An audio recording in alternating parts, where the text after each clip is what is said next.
Hi friends, welcome back to my YouTube channel. दोस्तों, मैं हूं प्रिया शर्मा और आज मैं आपके साथ एक रिक्वेस्टेड वीडियो बना रही हूं जो कि मुझसे किसी वीडियो पे कमेंट करके पूछा गया है कि मुझे नेक क्रैकिंग पे वीडियो बना के बताना है और वो कैसे करते हैं ये मैं आपको बता रही हूँ। तो फ्रेंड, वीडियो शुरू करने से पहले आप मेरे चैनल को सब्सक्राइब कर लीजिए, वीडियो को लाइक कर दीजिए और बेल आइकन दबा दीजिए ताकि मेरी लेटेस्ट वीडियो आप तक पहुँच सके सबसे पहले। तो दोस्तों, आज मैं आपको हमारी गर्दन जो कि कभी कभी हमारी गलती से सोने की गलती तक क्या कोई इधर उधर करने की वजह से कभी कभी क्रैक हो जाती है, जो यहाँ पे इस तो बड़ी दिक्कत जाती है, हमारा दिन बिल्कुल ख़राब सा हो जाता है।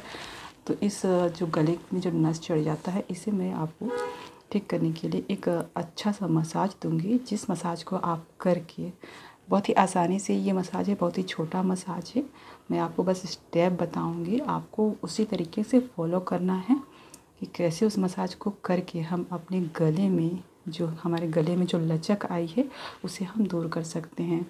और ये मसाज बहुत ही सरल है, आप खुद से अगर नहीं बनता है तो किसी और से कराइए, आप चाहें तो खुद से भी कर सकते हैं, कोई दिक्कत नहीं है।